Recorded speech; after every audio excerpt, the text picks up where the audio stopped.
Assalamualaikum warahmatullahi wabarakatuh. Selamat pagi anak-anak. Salam semangat. Ketemu lagi dengan Bu Dewi. Apa kabarnya hari ini? Semoga sehat selalu ya. Sudah siap untuk belajar bukan? Nah, mari kita awali belajar kita hari ini dengan membaca doa sebelum belajar, agar kita dimudahkan dalam belajar. Let's pray together. Bismillahirrahmanirrahim. Rabbi zidni ilma warzuqni fahma. Ya Allah, add me knowledge and intelligence. Ya Allah, tambahkanlah ilmuku dan berilah aku kecerdasan. Amin. Nah, alhamdulillah, setelah itu mari kita belajar di tema 4, hidup bersih dan sehat, subtema 3, hidup bersih dan sehat di tempat bermain. Pembelajaran 1, kita akan belajar dari muatan pembelajaran Bahasa Indonesia kompetensi dasar 3.4, mengenal kosakata dan konsep tentang lingkungan sehat dan lingkungan tidak sehat di lingkungan sekitar, serta cara menjaga kesehatan lingkungan dalam bahasa Indonesia atau bahasa daerah melalui teks tulis, lisan, dan visual. Kemudian kita akan belajar dari muatan pelajaran SBDP kompetensi dasar 3.1, memahami karya imajinatif 2 dan 3 dimensi. Kemudian kompetensi dasar 3.9, menjelaskan ruas garis dengan menggunakan model konkret bangunan datar dan bangun ruang dari muatan pelajaran matematika. Nah, sekarang kita mengetahui dulu yuk tujuan pembelajaran hari ini. Yang pertama, melalui penugasan, peserta didik dapat menuliskan hasil pengamatan sederhana tentang ciri-ciri tempat bermain yang bersih menggunakan ejaan yang tepat. Kemudian tujuan pembelajaran yang kedua, melalui penugasan, peserta didik dapat menggambar imajinatif berdasarkan pengalaman atau benda yang dilihatnya dengan benar. Yang ketiga, dengan mengamati berbagai bentuk bangun ruang, peserta didik dapat menentukan ruas garis yang membatasi model bangun ruang dengan benar.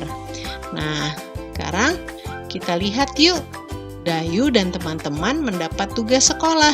Mereka ditugaskan menggambar lingkungan dan benda-benda di sekitar. Dayu dan teman-teman sepakat mengerjakan bersama. Mereka menggambar di taman sekitar komplek. Taman tidak jauh dari rumah Dayu. Nah, itu mereka sedang bermain. Nah, kita perhatikan dan kita dengarkan percakapan mereka yuk. Nah, itu Dayu sedang berbicara kepada Udin. Dayu berkata, "Kita harus menjaga tempat ini. Kebersihannya harus tetap kita jaga." Kemudian Udin menjawab, "Teman-teman, siapa yang membersihkan dan merawat tempat ini?" Jawab Dayu, "Tempat ini biasanya ada yang membersihkan. Itulah sebabnya tempat ini indah dan nyaman." Kemudian Udin menjawab, "Betul, tempat ini juga terasa sejuk karena banyak pohon yang rindang." Nah, dari percakapan tadi, yuk kita berlatih untuk menjawab pertanyaan berdasarkan teks tersebut. Pertanyaan yang pertama, apa isi percakapan Dayu dan teman-teman? Isi percakapan mereka adalah tentang menjaga kebersihan taman. Kemudian pertanyaan yang kedua, bagaimana suasana tempat bermain Dayu dan teman-teman? Nah, jawabnya adalah suasana tempat permainan mereka indah dan nyaman, serta terasa sejuk karena banyak pohon rindang. Nah, pertanyaan yang ketiga, bagaimana pendapatmu terhadap isi percakapan Dayu dan teman-teman? Nah, apa pendapat kalian? Nah, kalau pendapat dari Bu Guru, Ibu kasih contoh ya. Pendapatku adalah Isi percakapan mereka menunjukkan bahwa mereka sangat peduli dengan kebersihan. Nah, kemudian pertanyaan yang keempat, apa yang harus dilakukan agar kebersihan taman terus terjaga? Jawabnya, yang harus dilakukan adalah tidak membuang sampah sembarangan dan membersihkan taman secara teratur. Pertanyaan terakhir, pertanyaan kelima, apa pendapatmu apabila tempat bermain jarang dibersihkan? Nah, apa pendapat kalian? Nah, contoh pendapat dari Bu Guru adalah, pendapatku tempat bermain akan menjadi kotor, banyak kuman, dan menjadi tidak nyaman. Tentunya kalian juga bisa menjaga kebersihan lingkungan di tempat bermain agar kita terhindar dari berbagai macam penyakit. Nah, anak-anak, yuk kita berdiskusi. Nah, di sini kita akan menjodohkan atau mencocokkan antara kosakata dengan maknanya. Nah, yang pertama, kosakata indah, maknanya apa ya?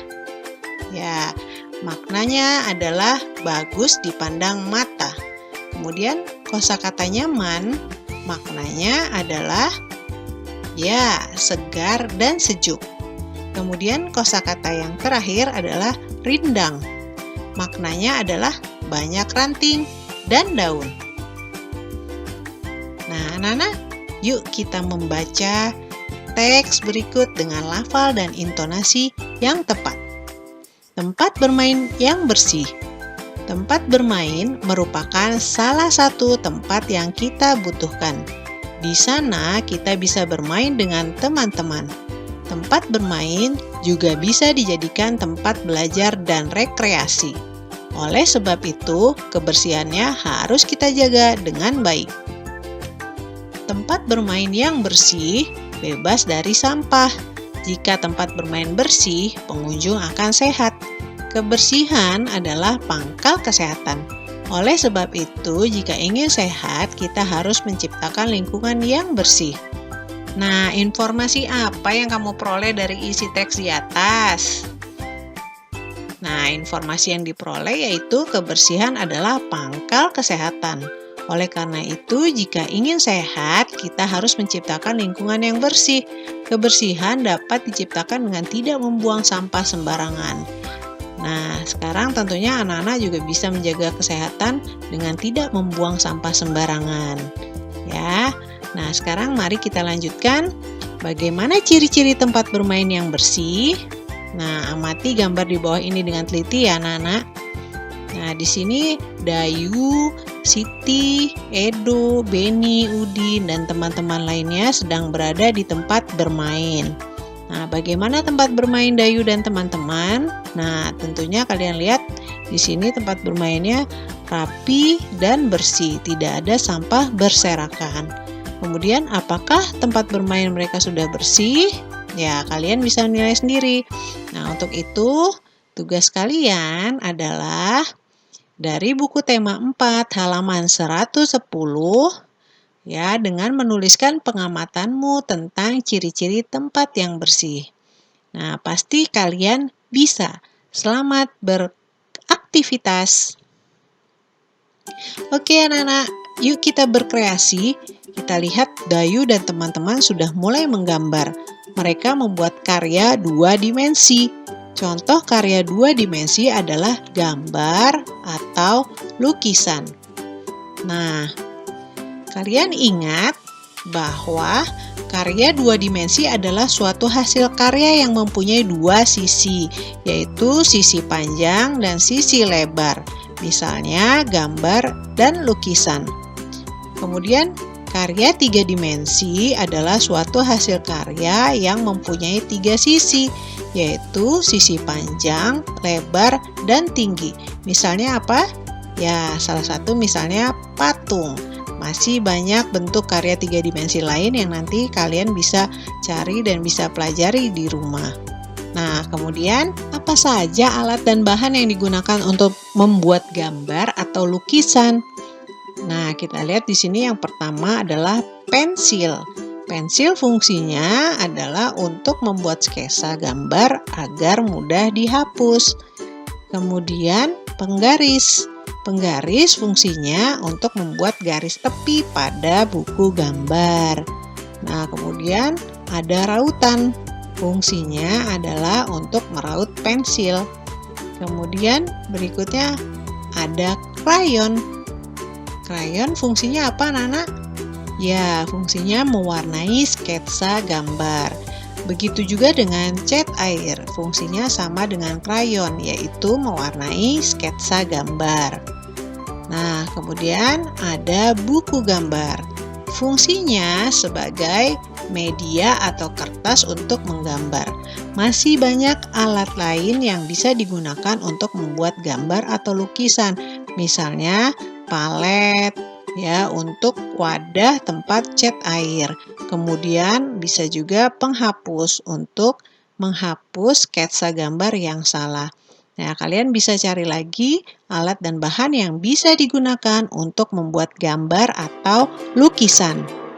Nah, tugas kalian adalah yuk kita berlatih membuat gambar-gambar benda yang ada di sekitarmu. Boleh juga gambar lingkungan yang juga ada di sekitarmu.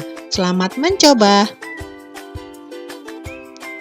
Oke anak-anak, sekarang mari kita perhatikan kembali gambar Dayu. Dayu menggambar jenjang dari kubus yang tersusun. Kubus merupakan contoh bangun ruang. Bangun ruang itu apa ya? Kemarin kita sudah belajar tentang bangun datar. Nah, bangun ruang itu sendiri adalah suatu bangun yang mempunyai panjang, lebar, dan tinggi. Di dalamnya berisi ruangan, oleh karena itu disebut bangun ruang. Bangun ruang disebut juga bangun 3 dimensi. Contoh bangun ruang di sekitar kita antara lain ada lemari, kardus, kotak pensil, dan lain sebagainya. Nah, macam-macam bangun ruang di sini ada banyak. Namun Bu Guru akan memberikan contoh 5 bangun ruang. Nah, yang pertama ini adalah balok. Kemudian bangun ruang yang kedua, ini namanya apa? Prisma segi 4. Kenapa dikatakan segi 4? Karena seginya atau ruas garisnya ada 4 yang membentuk bangun segi 4. Kemudian di sini ada kubus yang nomor 3. Kemudian ada prisma segitiga. Dan yang terakhir adalah tabung. Nah, anak-anak, sekarang kita yuk mengamati kubus di bawah ini. Kubus mempunyai 12 ruas garis. Kita mulai dari bangun yang di bawah atau bangun wadahnya. Ya, yang pertama adalah ruas garis AB. Kemudian ruas garis mana lagi? Ya, BC. Kemudian ruas garis CD. Mana lagi masih ada yang di bawah? Ya, ruas garis AD. Sekarang ruas garis yang ditutupnya, yaitu ruas garis EF. Ruas garis mana lagi? Ya, ruas garis FG. Berikutnya adalah ruas garis GH, ya. Lanjut dengan ruas garis EH. Sekarang ruas garis yang di samping yaitu EA atau AE. Kemudian ruas garis DH. Samping kanan ruas garis BF atau FB. Berikutnya adalah ruas garis CG. Nah, itu tadi adalah 12 ruas garis pada kubus. Nah, sekarang tugas kalian adalah menentukan ruas garis pada bangun ruang dari buku tema 4, subtema 3, halaman 113. Nah, alhamdulillah selesai juga pembelajaran kita hari ini. Sebelum kita akhiri, mari kita sama-sama membaca doa sesudah belajar. Bismillahirrahmanirrahim.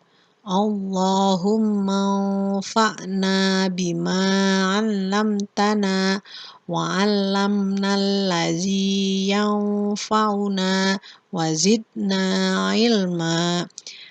Ya Allah, berilah kami manfaat atas apa yang telah Engkau ajarkan kepada kami. Ajarkanlah sesuatu yang bermanfaat bagi kami, dan tambahkanlah ilmu pada kami. Amin. Nah, anak-anak, terima kasih anak-anakku semua. Semoga bermanfaat. Sampai jumpa. Wassalamualaikum warahmatullahi wabarakatuh.